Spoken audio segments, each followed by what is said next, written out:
حضرت امام باقر رضی اللہ تعالی عنہ کے بیٹے حضرت امام جعفر صادق رضی اللہ تعالی عنہ آپ ایک دن اللہ کے نیک بندوں کو درس اخلاق دے رہے تھے، امن کا درس دے رہے تھے۔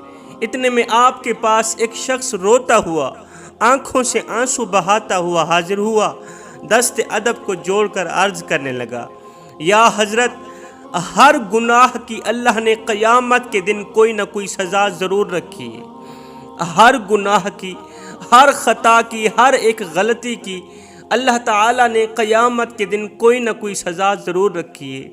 بے نمازی، ماں باپ کا نافرمان، ظالم، مظلوم پر ظلم کرنے والا، ان تمام لوگوں کی اللہ تعالیٰ نے قیامت کے دن سزا رکھی ہے۔ ہر ایک گنہگار، بدکار، سیاہکار کی قیامت کے دن سزا مقرر ہے، لیکن کسی کا دل توڑنے والے کے لیے اللہ نے کیا سزا رکھی ہے؟ کسی کے زخموں پر نمک چھڑکنے والے کے لیے، کسی کی زندگی برباد کرنے والے شخص کے لیے، کسی شخص کی زندگی اجیرن بنانے والے کے لیے اللہ نے کیا سزا مقرر کی ہے؟ یہ سن کر حضرت امام جعفر صادق رضی اللہ تعالی عنہ نے فرمایا اے بندہ خدا، میں نے اپنے بابا حضرت امام باقر رضی اللہ تعالی عنہ سے سنا، انہوں نے اپنے بزرگوں سے سنا، انہوں نے جناب حضرت سیدنا علی المرتضیٰ شیر خدا کرم اللہ وجہ الکریم سے سنا۔ حضرت سیدنا علی المرتضیٰ شیر خدا کرم اللہ وجہ الکریم نے فرمایا اگر اللہ تعالیٰ چاہے تو بروز قیامت جو سزا قتل کرنے والے کو دے گا وہی سزا دل توڑنے والے کو دے گا۔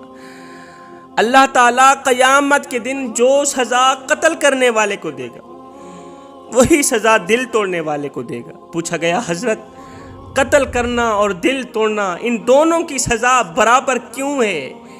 قتل کرنا، دل توڑنا، ان دونوں کی سزا برابر کیوں ہے؟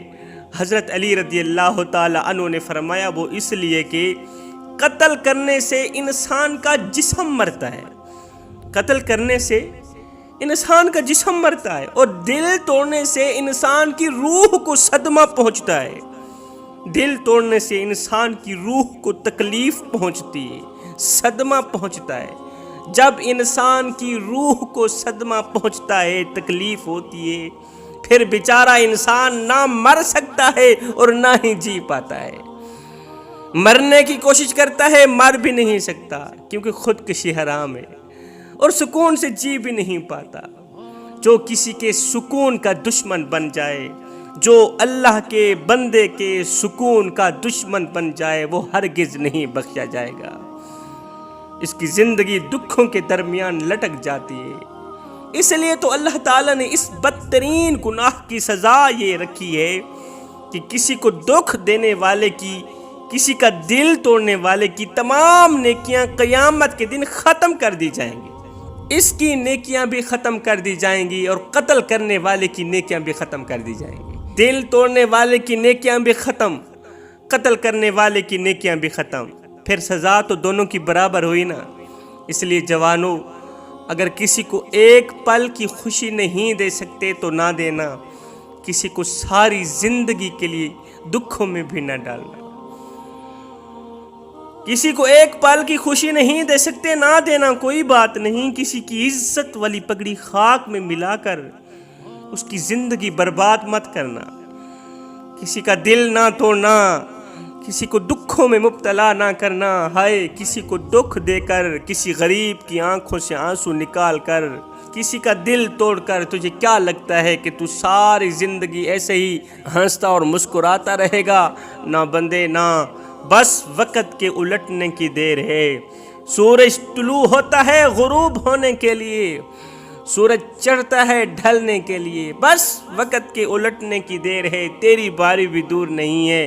اس لیے کہ زندگی کے کسی نہ کسی موڑ پہ اپنا کیا آخر بھگتنا ہی پڑے گا، کیے کی سزا ضرور بھگتنی پڑے گی۔ فرمایا، جب کوئی تمہیں بے وجہ رلائے تو اپنی آنکھوں سے آنسو اس یقین کے ساتھ صاف کر لینا کہ زندگی کے کسی نہ کسی موڑ پہ وہ تم سے زیادہ روئے گا، وہ تم سے زیادہ چیخے گا، چلائے گا۔ کیوں؟ اس لیے کہ اللہ کا ترازو صرف انصاف ہی تولتا ہے۔ تکلیف انسان نہیں دیتا، انسان کے الفاظ دیتے ہیں۔ انسان کے الفاظ اور تلخ لہجے انسان کا جگرا پھاڑ دیتے ہیں۔ اس سے بڑی دل دکھانے والی بات کیا ہے جوانو، کہ ایک ماں کو کہا جا رہا ہے کہ آپ کی بیٹی ہمیں پسند نہیں ہے۔ ماں کو کہا جا رہا ہے کہ آپ کی بیٹی ہمیں پسند نہیں ہے۔ ہائے نہ ہم رہے دل لگانے کے قابل، نہ دل رہا غم اٹھانے کے قابل۔ ربا تیرے بندوں نے دیے اتنے غم، چھوڑا نہ ہمیں مسکرانے کے قابل۔ ایک مصور کو کہا گیا کہ وہ دل کے دروازے کی تصویر بنائے، دل کے دروازے کی تصویر بنائے۔ مصور نے پہلے تو ایک بہت ہی خوبصورت سا دل بنایا، پھر دل کا ایک چھوٹا سا دروازہ بھی بنایا، لیکن اس دروازے کو کھولنے کے لیے ہینڈل نہیں لگایا۔ دروازے کو کھولنے کے لیے ہینڈل کا لگانا ضروری ہوتا ہے نا، لیکن مصور نے وہ ہینڈل نہیں لگایا۔ کسی نے ہینڈل نہ لگانے کی وجہ پوچھی تو مصور نے مسکراتے ہوئے کہا، دل کے دروازے اندر سے کھلتے ہیں، باہر سے نہیں کھلتے۔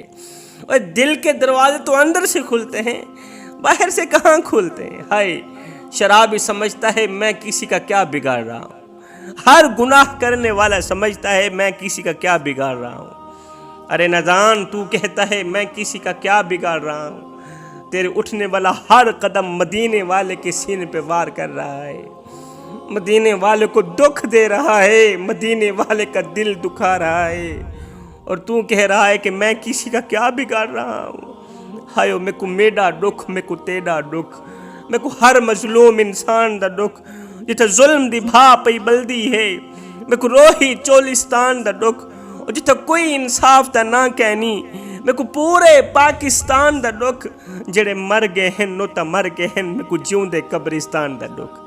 جو مر گئے ہیں میں ان کا گلہ کیوں کروں، مجھے تو زندہ قبرستان کا دکھ لگ رہا ہے۔ اس دنیا کی بھی عجیب کیفیت ہے، کوئی آ رہا ہے تو کوئی جا رہا ہے، کسی کے لیے حیات تو کسی کے لیے موت، کسی کا شاندار مکان تو کوئی قبر کا مہمان، کوئی زندگی کا پہلا غسل کر رہا ہے تو کوئی آخری بار نہا رہا ہے۔ صاحب موت برحق ہے، موت برحق ہے، مگر کفن میں شک ہے۔ دیہات کی بہتی ہوئی نہر میں سے ایک لاش ملی، لاش پھول گئی تھی، پہچانی نہیں جاتی تھی۔ دیہات والوں نے سوچا کہ کوئی بھی ہے مسلمان تو ہے، غسل کفن تو دیا جائے، جنازہ تو پڑھایا جائے۔ اب دیہات کے ایک مولوی صاحب سے غسل کروایا گیا۔ مولوی صاحب نے غسل تو دے دیا، مگر ان کے پاس کفن دفن کے پیسے نہیں تھے۔ اب مولوی صاحب نے لاؤڈ اسپیکر پر اعلان کیا کہ ایک لاوارث لاش ملی ہے، ان کے کفن کے لیے چندہ جمع کرنا ہے۔ اب مولوی صاحب کی آواز پر کسی نے روپیہ دیا، کسی نے 2 روپیے دیے۔ قصہ مختصر جوانوں، کفن کے پیسے چندے سے پورے کر کے جنازہ کرایا گیا اور لاش دفنائی گئی۔